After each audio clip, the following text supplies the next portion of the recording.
कभी किसी पक्षी को घोंसले की नींव बनाते देखा है?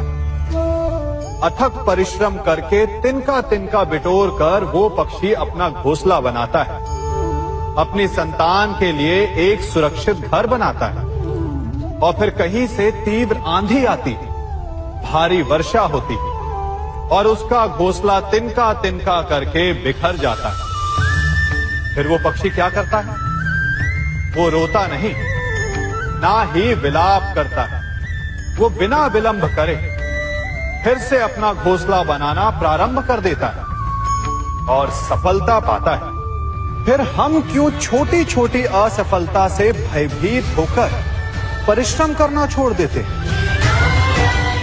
एक बात सदा स्मरण रखिएगा, हर वृक्ष कुल्हाड़ी की एक मार से नीचे नहीं गिरता, हर चट्टान घन के एक प्रहार से नहीं टूटती। सफलता पाने के लिए अनावरत परिश्रम करना ही मात्र एक मार्ग है। स्वीकारण, सत्य का स्वीकारण मनुष्य के लिए बहुत ही महत्वपूर्ण है। जब तक मनुष्य सत्य को स्वीकार नहीं करता, उसे असत्य से लड़ने की शक्ति प्राप्त नहीं होती। जब आप भोजन करते हैं तो क्या होता है? आपका पेट स्वीकारता है कि वो भर चुका है और आप भोजन करना बंद कर देते हैं। जब आपको निद्रा आती है तो क्या होता है? आपका मन स्वीकारता है कि आपका शरीर थक चुका है और उसे विश्राम की आवश्यकता है। उसी प्रकार जब आपको किसी व्यसन को रोकना हो तो आपको स्वीकारना पड़ता है कि बहुत हो चुका, चाहे वो लालच हो या मदिरापान। उस व्यसन का त्यागना तभी प्रारंभ होता है जब आप ये स्वीकार कर लेते हैं कि आप उस व्यसन के बंधक हैं।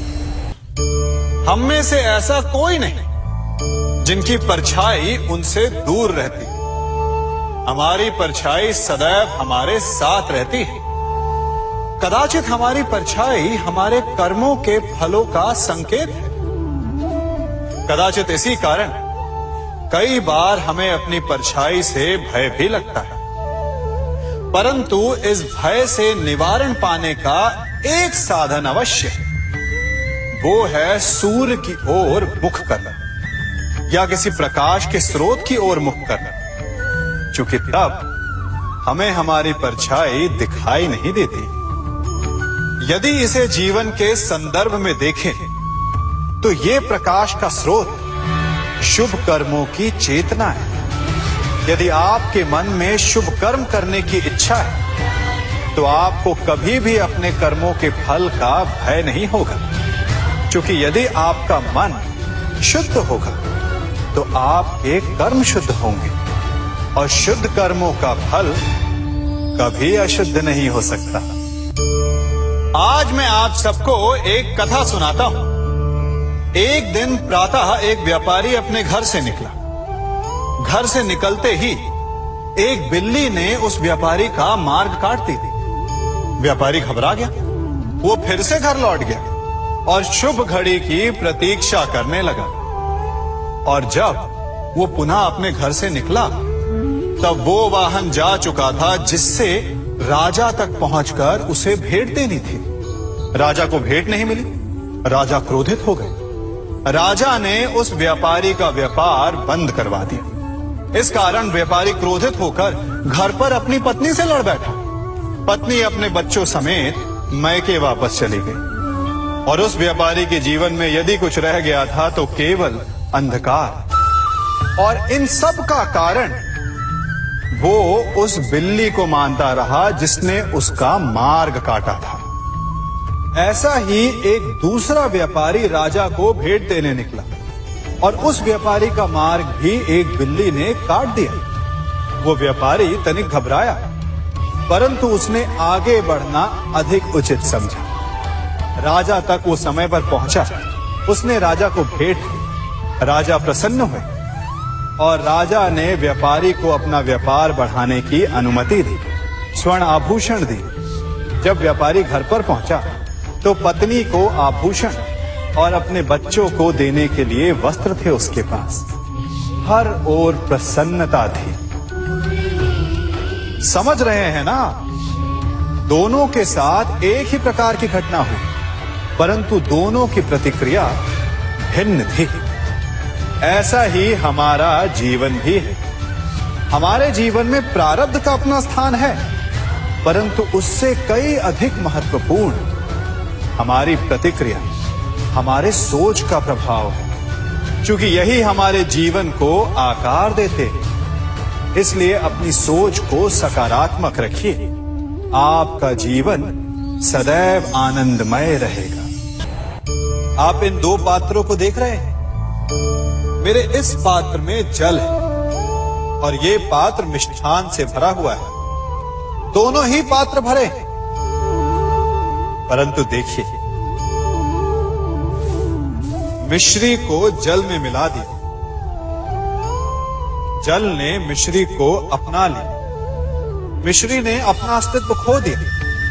परंतु जल को अभिमान है कि उसका अस्तित्व अभी भी बना हुआ है।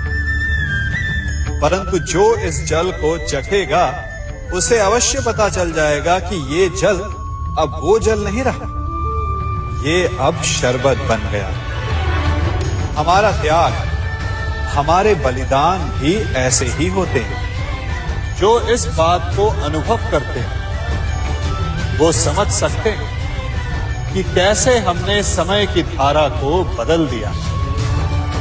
जो बलिदान देते हैं उनका अस्तित्व कभी नष्ट नहीं होता, अपितु उनका बलिदान संसार में कुछ ना कुछ परिवर्तन अवश्य लाता है।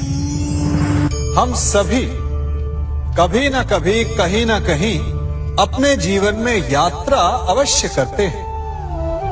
हमारी यात्रा में कभी पक्के रास्ते आते हैं तो कभी कच्चे रास्ते।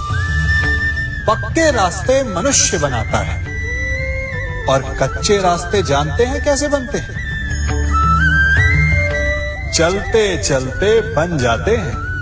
जब लोग एक स्थान से जाते हैं तो पैरों के दबाव से नीचे की घास कुचल जाती है। बार बार उस मार्ग से जाने से धीरे धीरे मार्ग स्वतः ही बन जाता है। और यही जीवन है, यही नियति है। जब आपके जीवन में आपको मार्ग ना मिले तो रुकिए नहीं, आगे बढ़ते रहिए और आपके पैरों के दबाव से मार्ग स्वतः ही बन जाएगा।